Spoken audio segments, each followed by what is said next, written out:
함께 읽은 말씀을 통해 지금 여러분이 갖고 있는 마음을 한번 체크해 보시겠습니까? 자기를 사랑하며 돈을 사랑하며 자랑하며 교만하며 등등 배신하며 조급하며 자만하며 쾌락을 사랑하기를 하나님 사랑하는 것보다 더하며. 여러분 한번 체크리스트에 한번 체크해 보시겠습니까? 마음으로. 나는 지금 어떤 마음이 있는지. 여러분 30년, 40년 아직 30년을 안 살아본 청년들도 있겠지만 30년, 40년 전에 사람들의 모습은 어떠했습니까? 인심이라고 하죠. 인심이 어떠했습니까? 지금의 모습과는 분명히 달랐을 것입니다. 그래도 우리가 젊은 시절에는 때로는 낭만이 있었다고 하고 또 멋도 있었다고 하고 또 여유도 있었다고 얘기를 합니다. 사람들이 이웃 간에 또 정을 나누는 모습도 있었습니다. 그런데 지금은 정말 그러한 모습들이 계속해서 사라지고 있습니다. 특별히 지금 자동차의 홍수로 인해서 주택가 골목길에는 주차된 자동차로 넘쳐나고 있습니다. 서로 주차하기 위해서 이웃 간의 정은 사라지고 싸우기 일쑤입니다. 저는 미국에 오면 그런 일이 없을 줄 알았습니다. 한국은 원체 좁으니까 자동차가 많다 보니까 이 주차 공간으로 인해서 싸움이 빈번하게 일어나는 경우들을 보는데 미국에 오면 저는 교통도 혼잡하지 않고 아주 자동차가 쌩쌩 달릴 수 있고 주차 공간이 너무 많아서 그런 걱정은 전혀 안 해도 될 거라고 생각을 했는데 웬걸 JFK 공항에 떨어져서 친구의 차를 타고 오는 순간부터 막히더라고요. 그리고 옆에 차들이 페트병을 던지면서 싸우더라고요.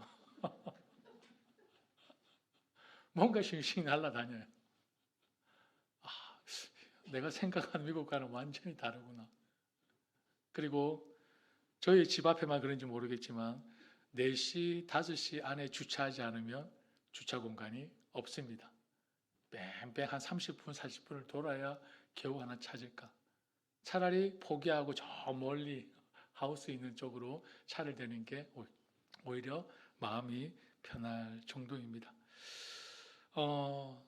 여러분 이렇게 사회가 이제 인심이 줄어들고 또 정이 줄어드는 이런 사회적인 현상을 통해서 만들어낸 대표적인 현대인의 질병이 있다면 아마 분노 조절 장애일 것입니다. 사이코패스와 같은 반사회적인 인격 장애자들이 계속해서 증가하고 있습니다. 일상적인 삶에서는 온순한 것처럼 보였는데 실제의 모습은 흉악한 살인마들이 득실 그리고 있다는 것입니다. 사람을 죽이는데 이유가 있습니까? 이제는 이유가 없습니다.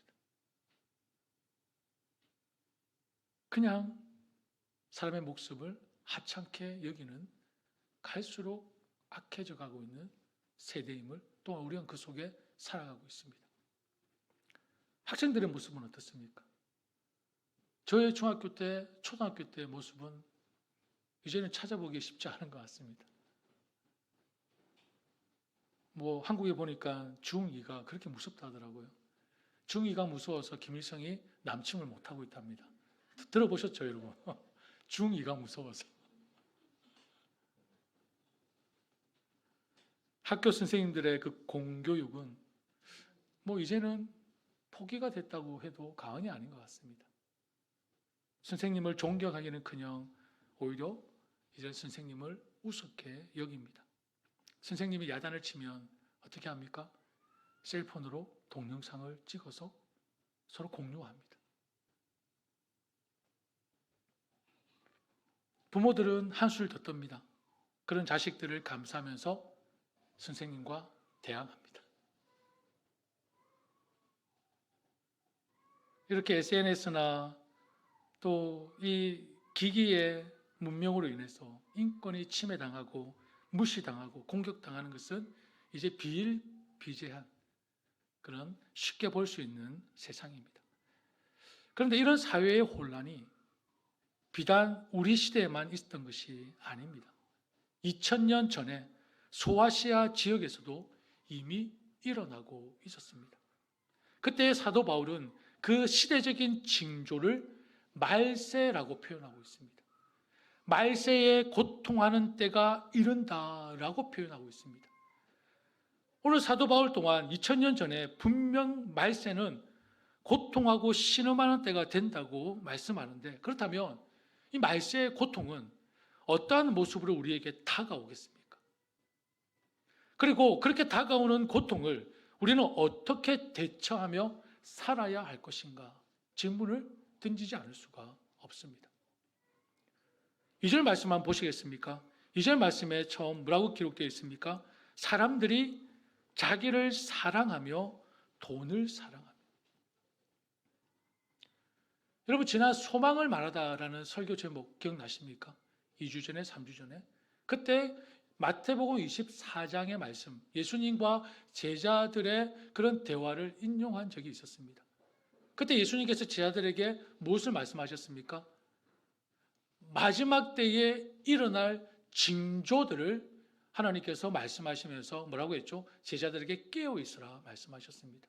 그 징조들이 어떤 징조들입니까? 지금 우리가 보고 있는 지진이나 전쟁이나 이런 자연재해를 하나님께서 마지막 때 일어날 징조로 제자들에게 일깨우면서 깨어 있어라, 삼가 조심해라, 예수님께서 제자들을 권면하고 있는 부분을 봅니다.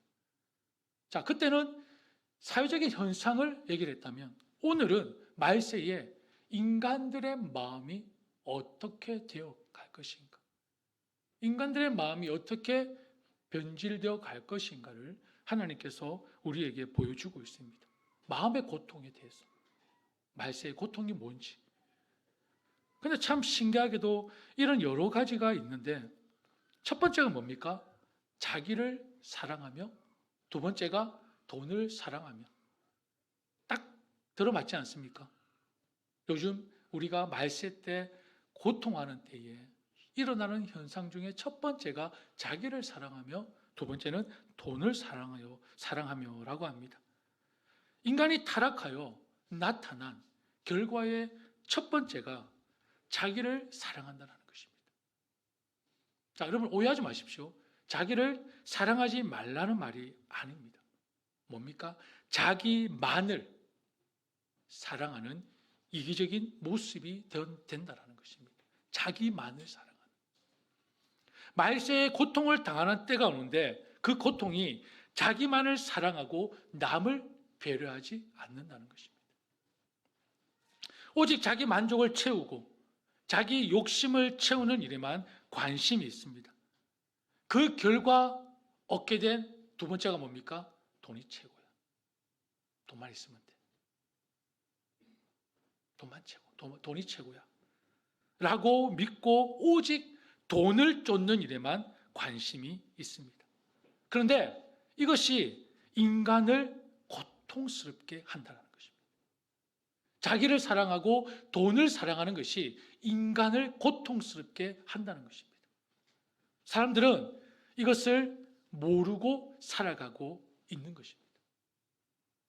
오늘날 많은 사람들이 겪고 있는 여러 가지 문제와 고통 중에 자기 이익과 돈 때문에 생긴 문제가 얼마나 많습니까?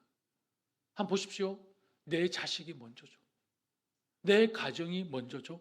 내 일이 먼저죠. 내 목숨이 먼저죠. 내가 먼저라는 이 생각은 어디에서부터 시작이 되는 것입니까?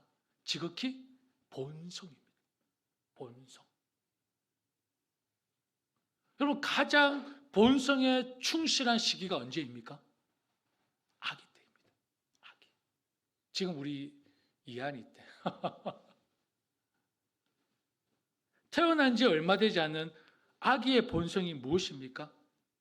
자기만 배 채우면 됐지. 자기만 배 채우면 됩니다. 자기만 만족하면 됩니다. 자기가 원하는 것만을 가지면 됩니다. 엄마가 얼마나 힘든지, 아빠가 얼마나 힘들게 일하는지 관심이 있습니까? 없습니까? 없습니다. 우리 아기들은 엄마가 아빠의 고통과 그 힘듦을 전혀 관심이 없습니다. 그냥 배가 고프면 울면 됩니다. 그리고 배가 차면 자면 됩니다. 이게 아기의 본성입니다. 지나치게 뭐죠? 자기 중심적이라는 것입니다. 왜 저렇게 애가 울죠? 계속해서. 예. 그리고 한번 생각해 보겠습니다. 현대 사회의 가장 강력한 무기라고 생각하는 것이 무엇입니까? 사람들에게 돈입니다. 그죠? 현대 사회의 가장 강력한 무기는 돈이라고 생각합니다. 그래서 돈만 있으면 최고야. 돈을 지나치게 사랑하기에 나 자신뿐만 아니라 관계를 힘들게 하고 이것이 우리들에게 갖가지 불행을 가져오고 있습니다. 아니라고 해도 부인할 수 없는 사실입니다. 돈으로 인해서 일어나는 문제들이 얼마나 많습니까? 그럼 비교해 볼까요? 자기 욕심만 채우면 되는 아이와 돈만 쫓는 오늘날 현대인과 무슨 차이가 있습니까? 똑같지 않습니까? 1살, 2살, 3살 먹어가면서 그들의 본성이 인격이 자라면서 성장해 나가야 된다면 우리 또한 자라야 되지 않습니까? 그런데 시간이 지나면 지날수록 이 사회에 접어들면 접어들수록 우리는 오히려 아이와 같은 본성으로 바뀌고 있는 것을 느낄 수 없습니까?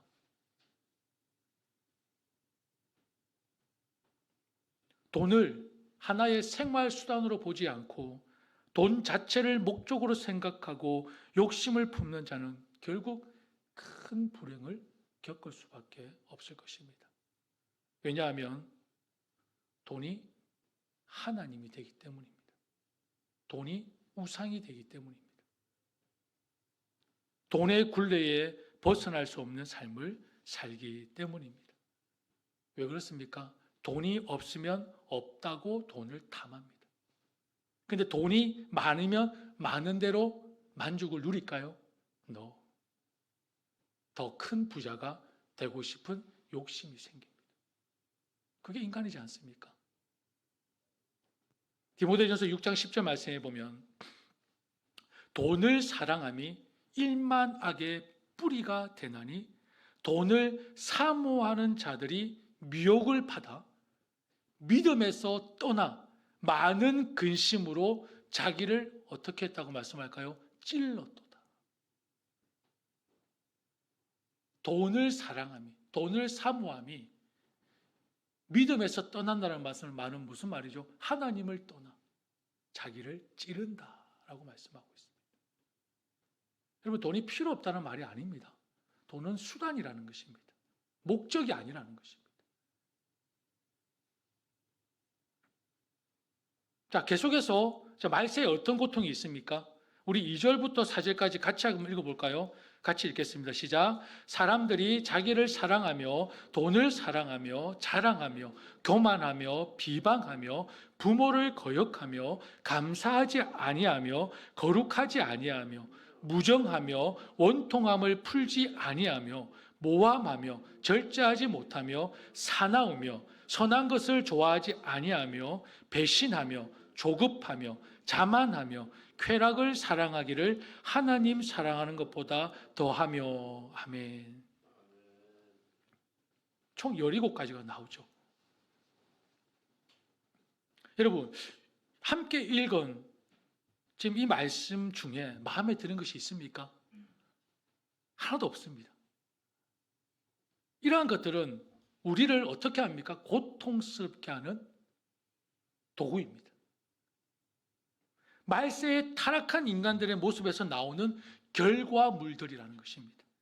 특히 이런 현상들이 갖는 공통점은 인간관계를 불편하게 한다는 것입니다. 이것들이. 그로 인해 우리는 고통이 생겨나고 고통을 받는 것입니다. 오늘 이 하나하나를 다 우리가 설명할 수는 없습니다. 아까 자기를 사랑하며 돈을 사랑하며 우리가 살펴봤다면 교만을 한번 볼까요? 교만. 여러분, 교만이 무엇입니까? 교만이 뭐죠? 쉽게 설명하면 자기를 높이는 것입니다. 그죠? 자기를 높이는 것입니다. 자신의 상태를 제대로 알지 못하고, 자기를 제대로 알지 못하고 자신을 더 높게 생각하는 것이 교만입니다. 그래서 다른 사람들을 자신보다 낮게 여기고 사람들 가운데 자신을 드러나고 싶은 잘못된 높임에 대한 욕구가 바로 교만입니다. 자, 그러면 조금 더 우리가 성경적으로 볼 때 교만은 무엇입니까? 교만을 쉽게 이렇게 정의한다면 성경적으로 볼 때 교만은 무엇입니까? 단순히 자신을 높이는 것을 넘어서 하나님을 떠나 스스로가 자신과 자신의 삶에 뭐가 되는 것입니까? 주인이 되는 것입니다. 주인이 되는 것. 하나님 없이 자기 힘으로 살아가고자 하는 것, 자기 뜻과 자기 생각대로 행동하는 것입니다. 그래서 학자들은 이 교만을 죄 중에 죄, 가장 큰 죄라고 말하기도 합니다.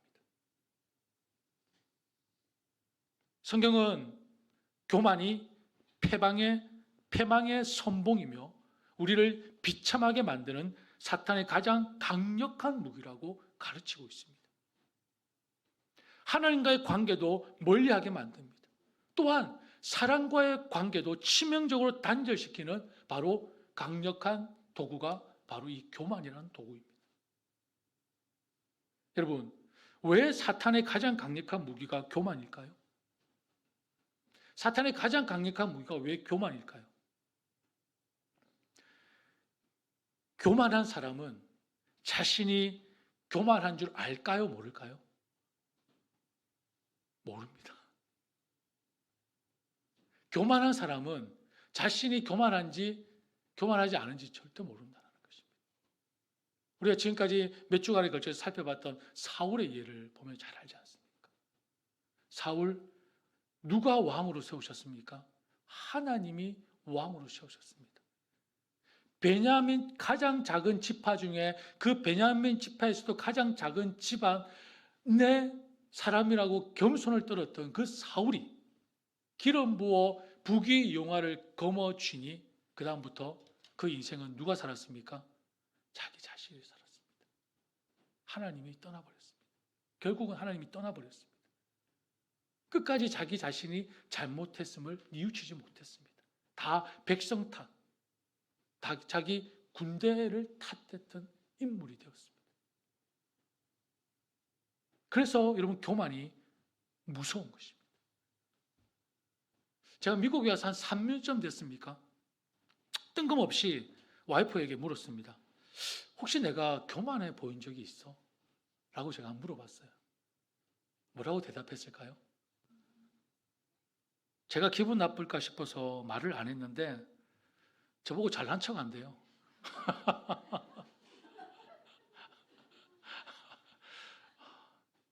조금 충격이었습니다. 제가 그래도 나름 겸손하게 살려고 참 늘 부모님께서 겸손해라, 낮아져라, 정직해라 그렇게 항상 말씀하셨는데 저도 죄인입니다. 저는 아니라고 생각을 했는데 참 그 말을 듣고 하나님께 회개했고요. 또 설교를 끝나고 가서 다시 한번 물어보고 싶습니다. 와이프에게 내가 요즘도 교만해 보여? 라고 한번 물어보고 싶은데 여러분, 나의 교만을, 자기 자신의 교만을 극복할 수 있는 방법은 무엇일까요? 이 교만을 우리가 치유할 수 있는 방법이 무엇일까요?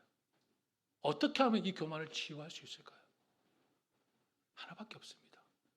이 교만한 사람은 자기 자신을 볼 수가 없습니다. 자기 교만한지 아닌지 깨닫지 못합니다. 그러면 우리가 누구를 봐야 합니까? 하나님을 봐야 합니다. 하나님을 봐야 합니다. 오직 자신을 볼 수 있게 하시는 하나님의 은혜밖에 없다는 것입니다. 자기 자신을 온전히 내려놓고 하나님께 눈을 돌리면 내 자신을 볼 수 있게 되는 것입니다. 절대자이시고 전능자이신 거룩한 하나님께 시선을 돌리게 되면 하나님을 통해 비로소 내 자신을 볼 수 있게 된다는 것입니다.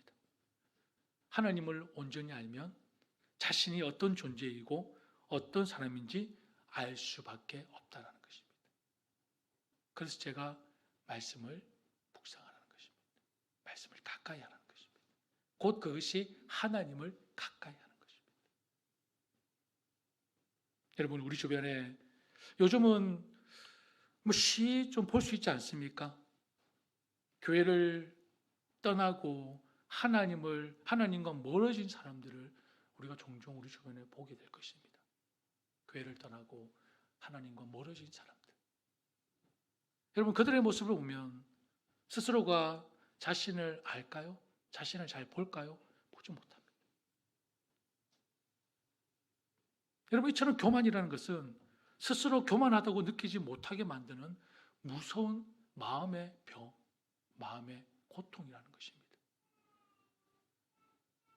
스스로 진단이 안 될 뿐만 아니라 이런 사람들 있죠. 남이 교만하다고 충고해주면 그렇게 싫을 수가 없습니다. 오히려 충고해주는 그 사람을 향해 분노가 넘쳐서 대적하게 되는 그 마음의 고통이 뭡니까? 바로 교만이라는 것입니다. 여러분, 그런 경우 없습니까? 딱 교만한 사람들에게 너 좀 요즘 교만해 보여. 신앙생활 요즘 그렇게 하면 안 돼. 딱 라고 하면은 바로 반응이 뭡니까? 너나 잘해. 너나 똑바로 해.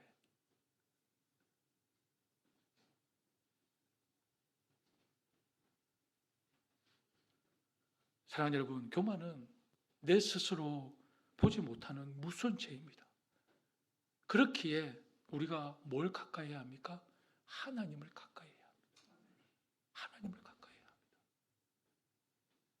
하나님의 말씀을 날마다 묵상해야 하는 이유가 바로 여기에 있습니다.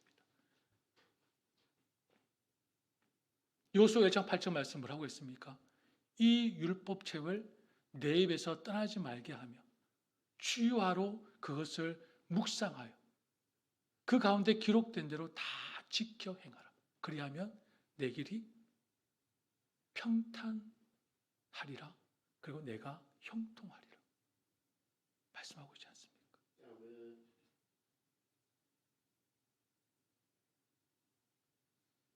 그래서 우리가 교만하지 않기 위해서 항상 낮은 자리에 나를 임하게 하기 위해서 우리는 내 안에 계시는 성령님의 도움을 날마다 구해야 하는 것입니다.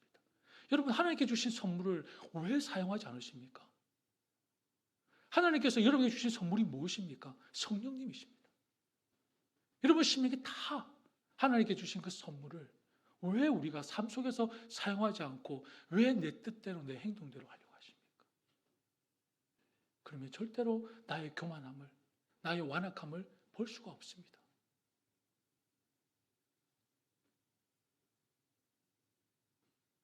우리 4절과 5절 말씀을 같이 한번 다시 읽어볼까요? 4절 5절입니다. 같이 읽습니다. 배신하며 조급하며 자만하며 쾌락을 사랑하기를 하나님 사랑하는 것보다 더하며 경건의 모양은 있으나 경건의 능력은 부인하니 이 같은 자들에게서 내가 돌아서라. 아멘.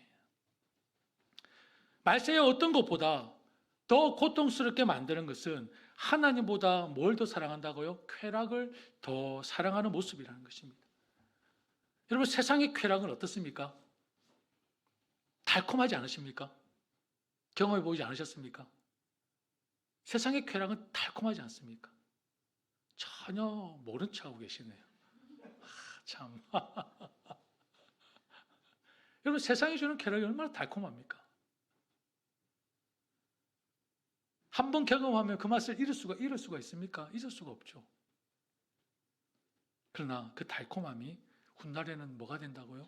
고통이 될 것이라고 말씀하고 있습니다. 훗날에는 고통이 될 것이다. 왜냐하면 하나님을 대신했기 때문입니다. 그 세상의 쾌락이 하나님을 대신했기 때문에 결국에는 그것이 고통이 될 것이라 말씀하고 있습니다. 하나님보다 세상이 주는 쾌락과 기쁨과 즐거움을 더 누리며 살았기 때문입니다. 그런 사람들은 이 땅에서 잘 산 것 같고 멋있게 산 것 같지만 정작 하나님께서 임하시는 심판의 날에는 무서운 고통이 될 것입니다. 무서운 고통이 될 것입니다. 여러분, 이러한 멸망의 쾌락에, 세상의 쾌락에 빠지는 이유가 무엇입니까? 무엇이죠? 오늘 말씀을 통해서 그 답을 주셨습니다. 바로 형식적인 신앙생활. 형식적인 신앙생활 때문이라는 것입니다. 경건의 모양. 경건의 모양이 뭡니까? 알맹이는 없는 모양만 갖춘 무늬만 그리스도인, 비슷한 그리스도인, 척하는 곧 뭐죠? 경건의 능력, 하나님과 함께 누리는 즐거움을 경험하지 못했다는 것입니다. 하나님과 동행하는 그 삶을 경험하지 못했다는 것입니다. 그렇다면 이러한 말세의 때에 죄의 모습을 버리고 고통을 피하려면 우리가 어떻게 해야 합니까? 오늘 본문의 말씀의 마지막 부분이 뭐라고 했죠? 이 같은 자들에게서 내가 돌아서라. 하나님께서 분명히 답을 제시하고 계십니다. 이 같은 자들에게서 내가 돌아서라. 이 같은 사람들을 멀리하라는 것입니다. 내 가까이 두지 말라는 것입니다. 이 같은 사람들이란 이런 죄의 습성을 갖고 살아가는 사람들을 말하고 있는 것입니다. 그들에게서 돌아서라라는 의미는 무엇입니까? 그들과 함께하지 말라는 것입니다. 왜요? 이런 자들의 교훈과 행동을 따라서는 절대 진리에 이를 수 없기 때문입니다. 진리 안에서 자유를 누릴 수 없기 때문입니다. 여러분, 시편 1편 우리가 잘 알고 있는 말씀이죠. 복 있는 사람은 악인의 길을 쫓지 아니하며 죄인의 길에 서지 아니하며 오만한 자의 자리에 앉지 아니하고 라고 했습니다. 여기서 꾀를 쫓지 않는다, 길에 서지 않는다, 자리에 앉지 않는다는 것이 무슨 뜻입니까? 돌아선다는 뜻입니다. 멀리 한다는 뜻입니다. 가까이 하지 않는다는 뜻입니다. 악인, 죄인, 오만한 자들과 함께하는 것 자체가 죄악이고 함께하게 되면 죄를 지을 수밖에 없다는 것입니다. 그러기에 우리 그리스도인은 영이 다른 사람과 멍에를 함께해서는 안 되는 것입니다. 그들과 어울리다 보면 나도 모르는 사이에 내 가치관이 흐트러지게 되고 나도 모르게 오염되어 똑같은 삶, 세상과 똑같은 삶을 살고 있는 내 자신을 발견하게 될 것입니다. 이런 사람들에게서 어떻게 하라? 돌아서라. 멀리하라. 그리고 이 말을 한 걸음 더 나아가서 그들과는 어떻게 살아야 된다고요? 구별된 삶을 살라는 것입니다. 그들과 멀리하면서 또 내 안에도 그런 것들이 있지 않습니까? 그러면 내 안에도 해결을 해야죠. 내 안에도 돌아설 수 있도록 해야죠. 내 안에도 그런 마음을 멀리할 수 있도록 해야죠. 그게 뭡니까? 구별된 삶을 사는 것입니다. 어떻게 구별되어야 할까요? 레위기의 말씀을 보면 죄를 지은 이스라엘 백성들이 어떻게 제사함을 받습니까? 제사를 통해서 제사함을 받지 않습니까? 그죠? 그러므로 우리가 세상과 구별되어지고 다시 하나님의 거룩한 성품 그리고 경건을 회복할 수 있는 길은 무엇입니까? 제사밖에 없습니다. 그럼 제사가 뭡니까? 예배입니다. 예배. 예배가 얼마나 소중한지 여러분 아시겠습니까? 예배를 여러분 회복하셔야 합니다. 예배를. 우리는 예배를 통해서 영적인 분별력을 갖출 수 있게 되고 깨어 기도할 수 있는 능력을 경험하게 되는 것입니다. 여러분, 제가 지난번 설교에 말씀드렸지 않습니까? 왜 예수님을 따르는 게 이렇게 힘듭니까? 왜 예수님을 본받는 것이 이렇게 힘듭니까? 자기는 아무것도 하지 않지 않습니까? 그렇지 않습니까? 내 스스로는 아무것도 하지 않으면서 예수님처럼 사는 것이 왜 이렇게 힘듭니까? 내 삶에는 아무런 변화를 주지 않으면서 그저 썬데이, 주일날 한번 나와 예배 드리는 것으로 I'm Christian.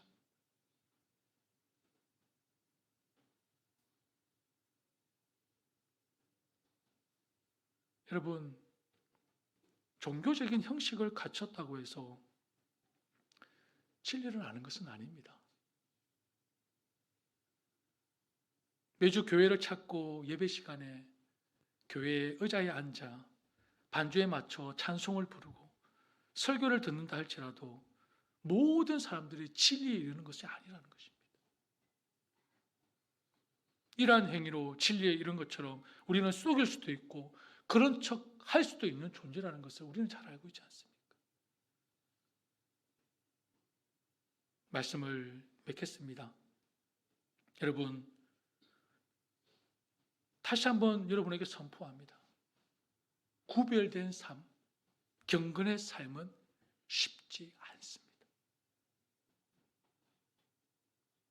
세상과 구별되어진 삶, 경건의 모양이 아닌 경건의 능력을 갖춘 삶은 쉽지 않습니다. 힘이 듭니다. 고난도 감수해야 합니다. 본문 말씀은 아니지만 디모데후서 3장 12절 말씀, 여러분 성경 한번 찾아보시겠습니까? 디모데후서 3장 12절 말씀.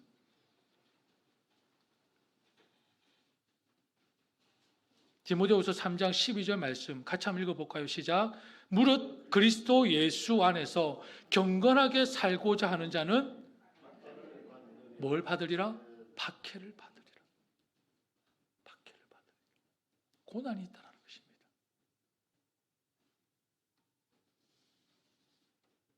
여러분 예수 믿음에 복 받기 위해서 이 자리에 있다. 이제는 바꾸십시오.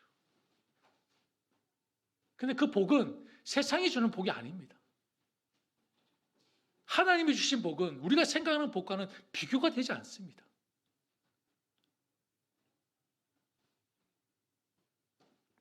오늘 본문에서는 경건의 모양은 있으나 능력은 부인한다고 했습니다. 그 능력을 부인한다고 했습니다. 거부한다는 것입니다. 예배를 부인하고 예배를 경시하는 사람들에게 나타나는 현상이라는 것입니다.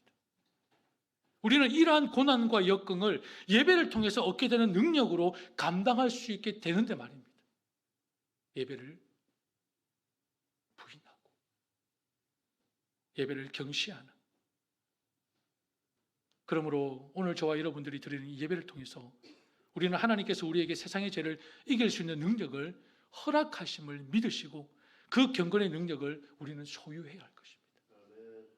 그러려면 예배를 회복해야 합니다. 경건의 능력을 소유한 자만이 삶 속에서 삶의 우선순위가 무엇인지를 깨닫고 실천하게 할 것입니다. 여러분, 여러분의 삶의 우선순위가 여러분의 믿음입니다. 동의하십니까? 여러분의 삶의 우선순위가 여러분의 믿음이라고 생각하시면 됩니다. 우리의 믿음은 바로 나의 삶의 우선순위와 무관하지 않다는 것입니다. 만약에 우리가 세상 사람들과 다를 바가 없다면 우리는 죄의 모습 속에서 말세의 고통 속에서 살게 될 것입니다. 그러나 나의 삶의 우선순위가 하나님의 영광을 위한 것이라면 경건의 능력으로 죄의 모든 모습 속에서 자유할 수 있게 되고 하나님과 함께하는 삶을 살 수 있게 될 것입니다. 사랑하는 여러분, 세상의 죄의 습성으로 세상은 이 죄의 습성으로 우리를 계속해서 공격할 것입니다. 우리를 완악해지게 만들 것이고 하나님과 멀리 떨어지게 만들 것입니다. 계속해서 공격해 할 것입니다. 이런 공격을 우리가 어떻게 대비하겠습니까? 하나님을 가까이 하죠. 우리는 부단히 몸부림쳐야 합니다. 하나님 말씀을 붙들려고, 내 안에 계시는 성령의 도우심으로 기도하려고, 하나님의 도우심을 구하려고 부단히 우리는 몸부림을 쳐야 할 것입니다. 그 자체가 우리에게 고난이지 않겠습니까? 세상이 주는 쾌락이 엄청난데 그것을 우리가 내려놓고 하나님과 가까이 하기 위해서는 우리가 몸부림을 쳐야죠. 때로는 고통도 감수해야죠. 이러한 삶 속에서 저와 여러분의 믿음과 신앙을 지킬 수 있는 길은 바로 하나님을 가까이 하는 것밖에 없습니다. 그것이 바로 경건의 능력입니다. 우리는 이것을 회복해야 합니다. 경건, 즉 예배하는 자의 삶이 곧 능력이라는 것입니다. 오늘 하나님 앞에 나와서 영과 진리로 예배드리는 저와 여러분에게 이러한 경건의 능력이 회복되어져서 정말 하나님을 가까이 하고 또 예배를 회복함을 통해 여러분 이 세상에서 진정한 그리스도인으로서 예수 그리스도를 드러내고 그리스도의 향기가 되고 또 하나님의 영광을 곳곳에서 나타낼 수 있는, 삶으로 증명할 수 있는 그런 그리스도인의 파워를 보여줄 수 있는 그런 하나님의 자녀의 삶이 되시기를 축복합니다. 우리 함께 찬양하겠습니다.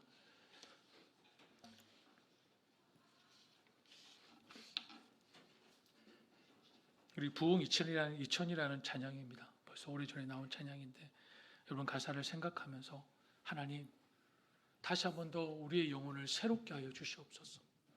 하나님을 사랑할 수 있는 마음을 주시고 그 사랑을 표현할 수 있는 그 표현력까지도 우리에게 주셔서 삶을 통해서 살아계신 하나님을 나타내고 또 우리의 가정이 또 우리의 영혼이 또 우리 그리스도인 교회가 또 이 나라와 민족이 다시 한 번 더 부흥의 불길이 타오를 수 있도록 하나님 만지시고 역사하여 주시옵소서. 우리 간절히 찬양 후에 기도하는 시간을 갖도록 하겠습니다.